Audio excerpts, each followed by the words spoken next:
الحمد لله وكفى وسلام على عباده الذين اصطفى أما بعد أعوذ بالله من الشيطان الرجيم بسم الله الرحمن الرحيم بل تؤثرون الحياة الدنيا والآخرة خير وأبقى إن هذا لفي الصحف الأولى صحف إبراهيم وموسى قال النبي صلی اللہ علیہ وسلم کن فی الدنیا کأنک غریب او عابر السبیل صدق اللہ العظیم۔ میرے پیارے محترم حاضرین، سامعین اور ناظرین، میری زندگی کا مقصد تیری دین کی سرفرازی، میری زندگی کا مقصد تیری دین کی سرفرازی، اسی لیے میں مسلمان، اسی لیے میں نمازی۔ احساس عمل کی چنگاری جس دل پہ فروزاں ہوتی ہے، احساس عمل کی چنگاری جس دل پہ فروزاں ہوتی ہے، اس لب کا تبسم ہیرا ہے، اس آنکھ کی آنسو موتی ہے۔ میرے پیارے حاضرین، ناظرین اور سامعین، آج میرا تقریر کا عنوان ہے کہ دنیا میں تم اس طرح رہو جس طرح کوئی مسافر یا رہ گزر رہتا ہے۔ سب سے پہلے میں نے قرآن کریم کی ایک آیت تلاوت کی ہے، اس آیت کا ترجمہ یہ ہے بل تؤثرون الحیات الدنیا، کیا تم دنیا کی زندگی کو ترجیح دیتے ہو؟ قرآن کہتا ہے والآخرۃ خیر وابقی، آخرت بہتر ہے اور باقی رہنے والی ہے۔ والآخرۃ خیر وابقی، قرآن کہتا ہے آخرت بہتر ہے اور باقی رہنے والی ہے۔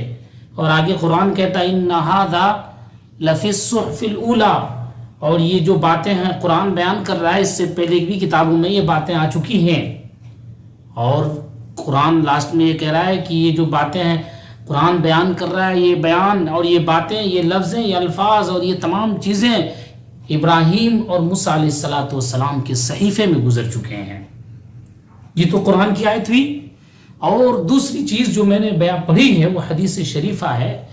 اللہ کے نبی صلی اللہ علیہ وسلم نے فرمایا کن فی الدنیا کأنک غریب، کہ تم دنیا میں ایسے رہو جیسے کوئی اجنبی مسافر رہتا ہے۔ کن فی الدنیا کأنک غریب، یا عابر سبیل، یا کوئی راستہ یا رہ گزر والا جیسا آدمی ہوتا ہے ویسا رہو تم دنیا میں۔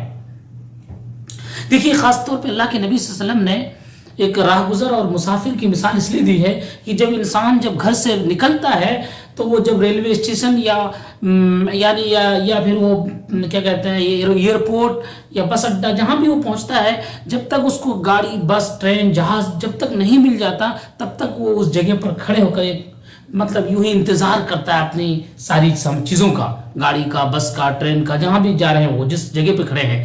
تو انسان کی زندگی آخرت کے طرف کھڑی ہے بالکل۔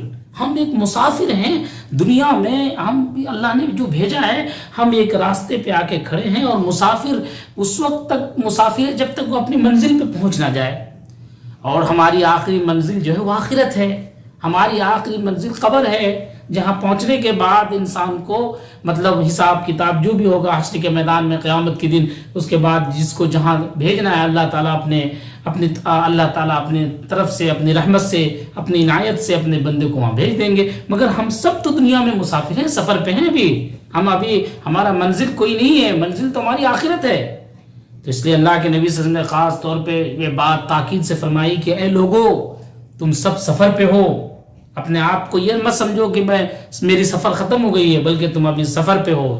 جس دن تم اس دنیا سے اس دنیا میں پہنچ جاؤ گے اس دن تمہاری سفر ختم ہو جائے گی۔ اس سفر کو کبھی مت بھولو۔ جب تک آدمی گھر سے باہر نکلتا ہے، یہ ایئرپورٹ پہ ہے، اور جب تک وہ پلین پکڑ نہیں لیتا اپنے دلی میں یا جہاں بھی اس کو اترنا ہے، اگر وہ اتر نہیں جاتا تب تک وہ یہی سمجھتا ہے کہ بھائی میں مسافر ہوں۔ جب وہ دلی ایئرپورٹ پہ اترنے کے بعد جب وہاں سے پھر اپنے گھر کو پہنچ جاتا ہے جہاں بھی اس کو پہنچنا ہے، تو اس کے بعد وہ یہ سمجھتا ہے کہ ہاں میں اپنے منزل پہنچ چکا ہوں۔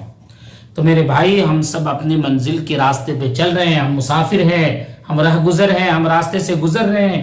اس لیے ہر ایک شخص کو اپنی آخرت کی فکر کرنی چاہیے۔ یہ بہت جامع ترین باتیں اللہ کے نبی صلی اللہ علیہ وسلم نے ہم سب کی ہدایت کے لیے بیان کی کہ دیکھو تو کن فی الدنیا کأنک غریب، تم دنیا میں اس طرح رہو جس طرح کوئی راہ گزر یا مسافر رہتا ہے، اور اس طرح سے تم اپنے آخرت کی طرف بہت تیزی سے بڑھ رہے ہو۔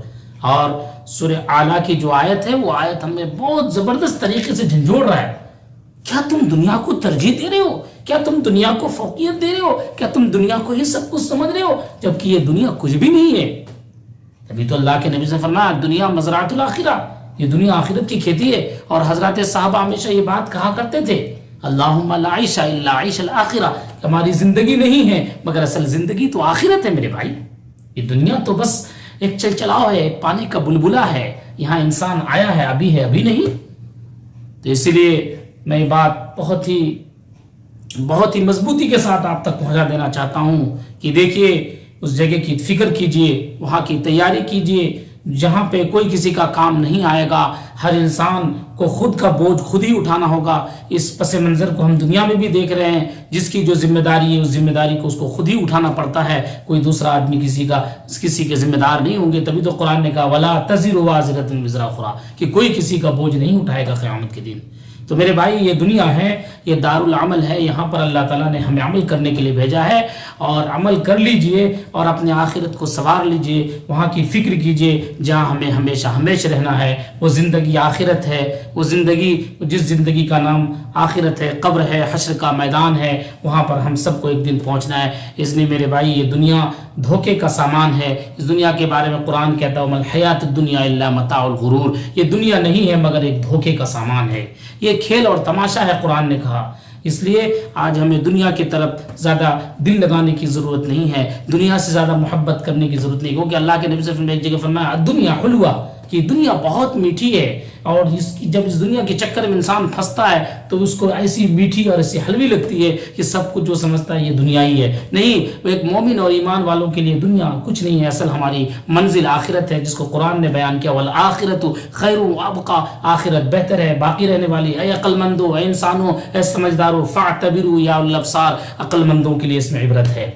تو حضرات گرامی، میں نے جو شعر پڑھی اس کے اندر یہی بات کہی میری زندگی کا مقصد تیری دین کی سرفرازی، میری زندگی کا مقصد تیری دین کی سرفرازی، میں اسی لیے مسلمان، میں اسی لیے نمازی۔ بس میں یہی چاہتا ہوں میں اپنی زندگی کو اس چیز کے اوپر ختم کر دوں جس دین کو لے کر ہم سب کے آقا سرکار دو عالم صلی اللہ علیہ وسلم آئے اور ہمیں اس دین کو سمجھایا حضرات صحابہ نے، اور حضرات صحابہ کے ذریعے سے دین ہم تک پہنچا۔ اللہ کے نبی اپنے صحابہ پہ محنت کی، صحابہ نے تابعین پہ محنت کی، اور اس طرح سے یہ صحابہ والی دین ہی ہم تک پہنچا، اور اللہ کے نبی محمد عربی صلی اللہ علیہ وسلم پر لاکھوں درود و سلام نازل ہو، جن کی محنتوں، کوششوں اور حضرات صحابہ کی قد و کاوش کی وجہ سے یہ دین آج ہم تک پہنچا، اور اس دین کی ہمیں قدر کرنی چاہیے۔ اور حضرات صحابہ نے ہمیں یہی بتایا کہ دیکھو دنیا کچھ نہیں ہے، اس کے بعد جو اصل زندگی آخرت ہے وہی اصل زندگی ہے۔ تو بھائی میں شعر کے ساتھ اپنی بات کو ختم کرنا چاہتا ہوں۔ احساس عمل کی چنگاری جس دل پہ فروزاں ہوتی ہے، احساس عمل کی چنگاری جس دل پہ فروزاں ہوتی ہے، اس لب کا تبسم ہیرا ہے، اس آنکھ کی آنسو موتی ہے۔